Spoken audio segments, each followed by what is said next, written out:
deixa um like.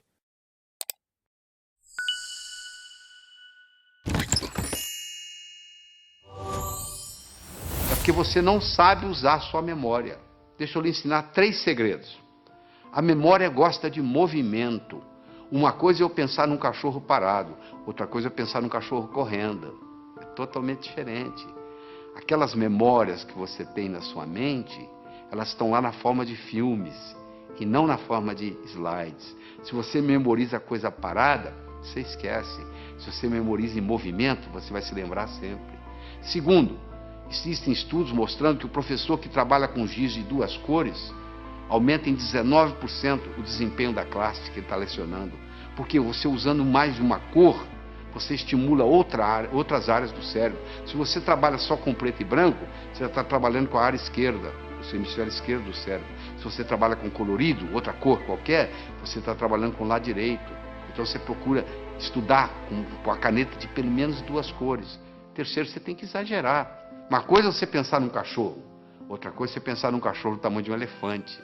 Ora, se eu vou guardar uma fórmula de física, eu imagino a fórmula de física do tamanho de um prédio. Eu coloco ela na minha cor favorita e eu ponho ela piscando. Aquilo nunca mais sai da minha cabeça. Eu vou memorizar um telefone, eu imagino os números do tamanho de um prédio. Eu imagino os números coloridos, eu imagino os números piscando. Pronto, aquilo ali memoriza. Então não existe a história de memória ruim. Todos temos uma boa memória. Se você tem um carro novinho e você não sabe dirigi-lo, ele não vai ter nenhuma utilidade para você. Você não vai culpar o carro. É a sua habilidade de dirigir que tem que melhorar. A sua memória não tem problema nenhum. Só que você não sabe usá-la. Isso é diferente. Então ela gosta de movimento, ela gosta de cores, ela gosta de exagero, ela gosta de mnemônicos. Todos esses jovens, 18 jovens que eu estudei, que tiraram o primeiro lugar no vestibular, todos eles, sem exceção, trabalhavam com mnemônicos. Você quer ver um mnemônico simples? 30 dias tem abril, junho, setembro e novembro. De 28 só a 1, todos os demais 31. Pronto. Se o mês tem 30 ou tem 31 dias, está aí para você na tela aí, o mnemônico para você olhar. Então você tem que criar seus próprios mnemônicos, um jeito de você fazer para facilitar a sua memória. Todos os 18 jovens não só trabalhavam com mnemônicos, mas trabalhavam com fichas de revisão. Eles faziam verdadeiros baralhos, baralho de física, baralho de química, baralho de biologia, e eles iam colocando aquilo ali, fazendo toda noite antes de dormir, eles faziam uma revisão. A medicina mostra que os últimos 20 minutos que você vivencia nos últimos 20 minutos antes de dormir, rumina na sua cabeça a noite toda. Se você estuda o dia inteiro, vai assistir televisão e vai para a cama, o que vai ruminar não é o que você estudou durante o dia, é a televisão que você assistiu. Então você estuda o dia todo, vai, assista a sua televisão merecidamente, volta à mesa de estudos, estuda mais 10, 15 minutos, aí você vai para a cama, aí você vai passar no concurso, você vai passar no vestibular, porque você está ruminando a noite toda aqueles 15 minutos de revisão, e aí vem a hora da revisão. Você tem que ter como se fosse você vai ter que ter um fichário, como se fosse um baralho mesmo, um baralho de física, um baralho de química, um baralho de biologia, e você passa o olho ali, vai passando o olho. Repetição é a mãe do aprendizado, não é verdade? Como é que você aprendeu a andar? Você levantou, caiu, levantou, caiu, levantou, caiu, até que um dia você andou. Então é muito importante você entender isso. É muito importante você colocar ritmo e rima, é muito importante você... o contexto. É fundamental o contexto, você não tem ideia do contexto. O contexto é assim, quer ver? Onde é que eu coloquei a chave, onde é que eu coloquei aquela chave, você não consegue se lembrar, aí de repente você entra naquele quarto, coloquei ali, porque você entrou no contexto onde estava a chave. Ora, se eu estou lá na prova, eu estou tentando lembrar aquela fórmula de física, eu não consigo lembrar a fórmula de física, não consigo me lembrar, aí eu fecho os olhos, me transporto para a minha mesa de estudos, lá onde eu estudei aquela fórmula, de repente vem na cabeça. Isso é um truque espetacular para a memória. E outra coisa importante é a respiração ajudando na memorização. Nós desenvolvemos uma respiração que eu digo assim, inspire em 4, segure em 4, solte em 4. Por quê? Porque naquela posição que você fica para estudar ou para fazer prova, depois de um certo tempo, o oxigênio no seu cérebro começa a cair. E você sabe que o cérebro ele exige oxigênio e glicose para funcionar. São os dois combustíveis que o cérebro usa. Faltou oxigênio, o desempenho não é o mesmo. Faltou glicose, o desempenho não é o mesmo. eu recomendo para as pessoas que vão fazer concurso, vão fazer vestibular, levar no bolso umas 3 ou 4 barrinhas de chocolate.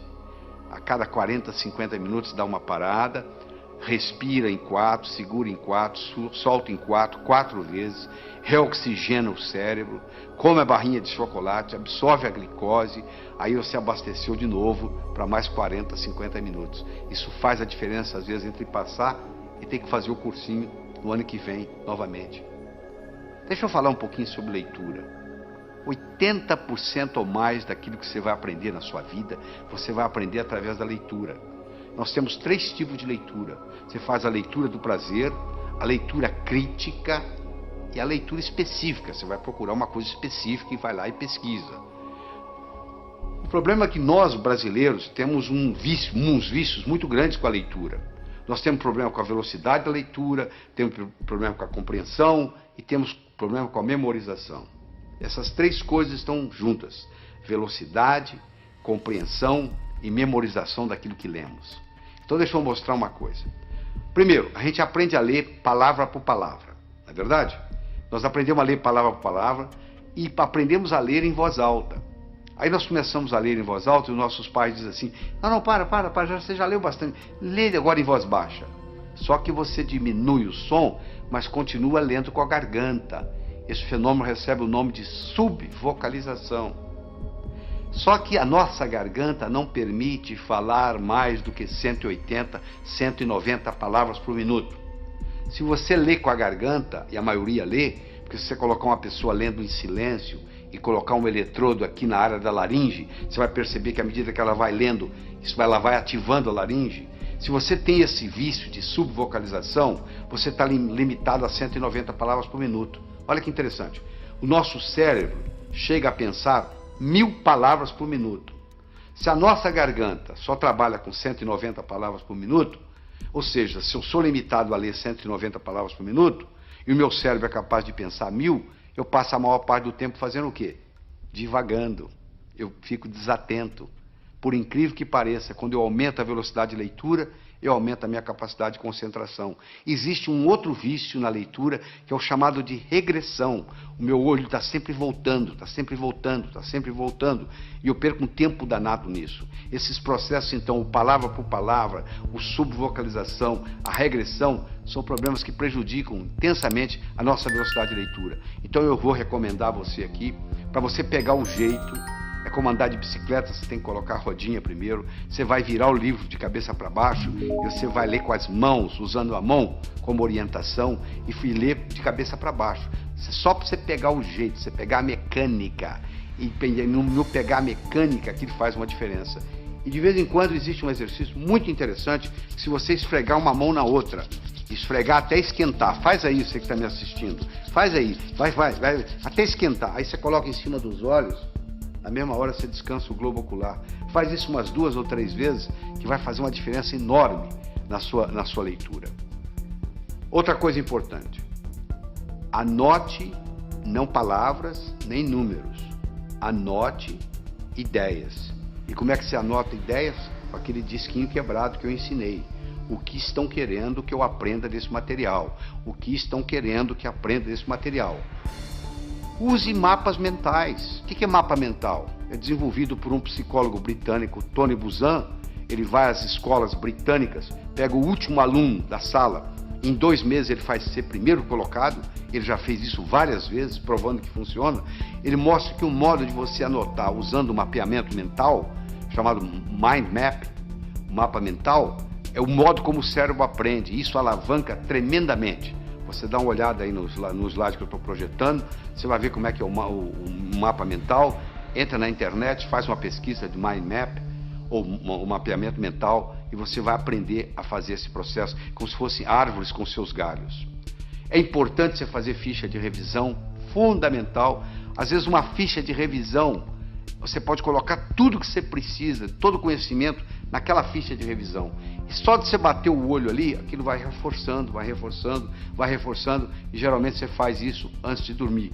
Repetição é a mãe do aprendizado. Você aprendeu a andar como? Levantou, caiu, até que um dia você andou. Outra coisa importante: o aprendizado é mais eficaz quando ele é divertido. tem que se divertir. Você não pode estudar de mau humor. Você tem que substituir suas anotações lineares por mapas mentais. Você tem que procurar trabalhar com pelo menos 2 cores diferentes. Você tem que associar sempre a teoria à prática. Você tem que fazer períodos de estudo de no máximo 50 minutos, com mais ou menos 12 minutos de descanso. Depois de 50 minutos, o rendimento cerebral cai tremendamente. Você continua a aprender, mas não retém. Faça resumo de ideias em fichas de revisão e revise-as diariamente. Todo esse processo está aí, ó. É você aprender a aprender. Isso é que é importante. É aprender a aprender. Isso é que interessa. Porque depois que você aprendeu a aprender, você se torna o capitão do seu navio, meu amigo. Você aí, o limite, o céu é o limite. Você não vai depender mais de ninguém. Eu acredito que você tenha que assistir esse material de novo,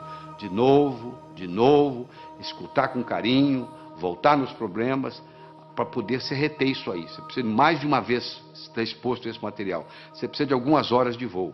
Eu vou contar uma história e aqui vou terminar essa nossa participação aqui, tá bem? Diz que uma vez, numa noite fria de inverno, 2 pássaros estavam empoleirados no galho de uma árvore. Um gavião e um pombo. O gavião então perguntou para o pombo: seu pombo, quanto que pesa um floco de neve? O pombo, sem querer conversa, laconicamente responde: praticamente nada. O gavião então disse: pois é, no inverno passado, numa noite como essa, nevando como agora, eu não tinha o que fazer, nem com quem conversar, eu estava empoleirado num desses galhos aqui por perto, eu comecei a contar os flocos de neve que caíam no galho onde eu estava. Quando chegou em 2.515.223, o próximo floco que caiu, o galho quebrou. Quando o gavião terminou de contar para o pombo a história, o galho onde eles estavam empoleirados também quebrou. Quem sabe esse material que você está participando, que você vai reler, reestudar, reescutar, etc, etc, etc, talvez seja o próximo floco de neve que vai quebrar o seu galho para o resto da vida. Porque hoje, no mundo do conhecimento, antigamente, na época da terra, valia quem tinha terra. Na era industrial, valia quem tinha dinheiro. Hoje a moeda mudou e muita gente não se deu conta disso. A moeda hoje se chama conhecimento. Você é rico ou você é pobre em conhecimento. Então você aprendendo a aprender, você alavanca a sua vida para poder adquirir mais conhecimento e com isso aumentar a sua riqueza. Evite o mal, faça o bem, viva a sua vida extraordinariamente. Tchau.